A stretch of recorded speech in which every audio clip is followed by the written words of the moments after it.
TCI is brought to you by Spendthrift Stallion Line of David, whose first crop colts on the Derby Trail include Sunland Derby contenders Firing Line and Dirt Monster.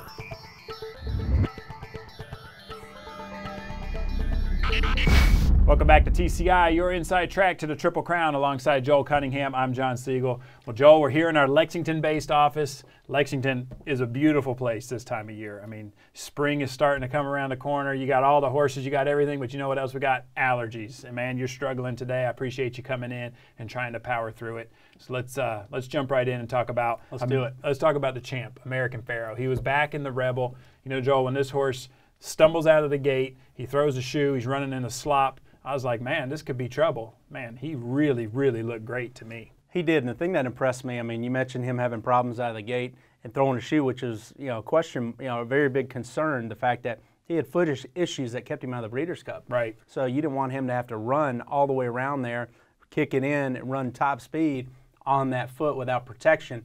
Came out of the race good, and that's a promising thing going forward. I think it was a great prep for him, John. I love how he was able to shut off. We knew he'd be lone on the lead in here. I didn't think anybody would go after him because everybody's trying to accumulate points. I didn't think anybody would try to test him this time. Maybe next time it'll be different. But the fact that he was able to go so slow, totally shut off, and then show that turn of foot, that's what impressed me. A lot of horses that rely on cruising speed as a weapon, they're not able to turn it off and then turn it back on like that. The fact that he was able to go so slow for the first three quarters and then fly home and separate himself, that was a great prep, and that showed me that he has something in his arsenal, in my opinion, that could lead to him being able to stalk in the future, not be a one-dimensional kind of horse. So I was impressed American Pharoah was able to do that and show what he did in the stretch. Let's go now to the race replay, and we'll take a look at it. And you'll see American Pharoah on the lead here. You have Bold Conquest ranging up to him here, and he's able to really punch it in here. And I mean, the truth or else, these horses needed some pace, I think, to run their best race. Right. But still, they're trying to finish here over the same surface. American Pharoah is running away like we expect, showing all that class. Great performance, 100 buyer. It's about his par race. You'll probably see better next time out in the Arkansas Derby. I think it'd be tough to beat. But, man, when I looked down through the new TCI Top 10, I thought we'd see the champ back up in that #1 spot. Joel, what gives here? I mean, the champ did everything right but didn't get to the #1 spot. Well, we made our initial evaluation, so, we're going to stick with him until, we see something that really, in my mind, warrants a change. I like our top 3 right now. They're most people's top 3. We'll go now to TCI Top 10 and take a look. I mentioned the top 3 in order here. Carpe Diem, American Pharoah, Dortmund.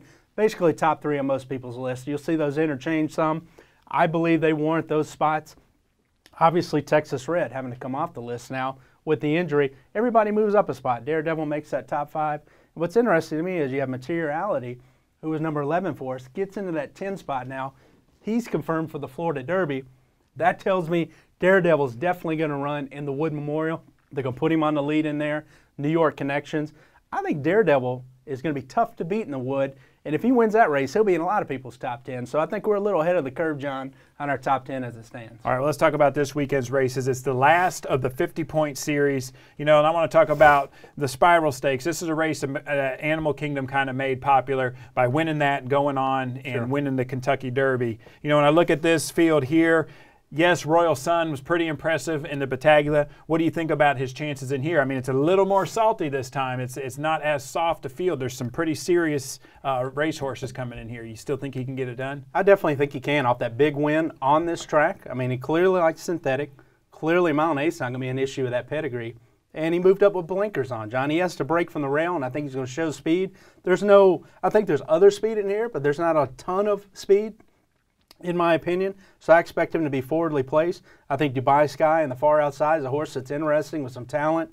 He hasn't broke the 80 buyer speed figure mark yet, but horse that probably is bred for synthetic in a mile and eighth. He's a full to twirling candy. He's interesting. And I think Imperia coming back in here, John. I mean, you have Metaboss coming back in here, but I think the closer for me that should like synthetic because he likes the turf so much, and that's Imperia. With Joel Rosario, I expect to see a better performance from him. Question is, if he's able to win this race, he might go back to Churchill Downs now with the points, and he ran well at Churchill, but can you really forgive his Fairgrounds performance and really vault Imperia back up in that conversation of, okay, is he really a contender in the Derby, or is he a horse that just is questionable enough on the dirt that, to me, he's one that you stay away from? So intriguing horse with Imperia. Well, you talk about an intriguing horse. Let's move now to Sunday, and let's talk about the Sunland Derby. You know, you see Firing Line in here. Joel, this is a horse we currently have number 7 on the TCI top 10. He's got Gary Stevens aboard. This horse has run extremely well. His last 3 races, really. What do you think about his chances in here? I mean, this race is set up for him to win. He gets major class relief from his last 2 performances, John. Gets Dortmund out of the way. You don't even see Mr. Z in this race. I mean, he's going to face Lord Nelson, to me a distance-challenged horse from the Bob Baffert barn. Lord Nelson could show speed. Malibu Mogul getting blinkers as sprinter. Yep. He'll be on the lead. Speed does well at Sunland, but I think Gary Stevens has enough tactical speed with Firing Line. He'll be able to pick his trip out from the rail as long as he can get out from the rail. I think he'll pick his trip out. He's the class of this race. I want to see him finish. I want to see him put away this competition like he should put away competition in the stretch. And I think Tisnow RJ is interesting. He's a big colt by Tisnow. Mile and Ace should be perfect for him and getting off that first string trail, the Risen Star. I think maybe you'll see a better performance from him. But the bottom line is Firing Line.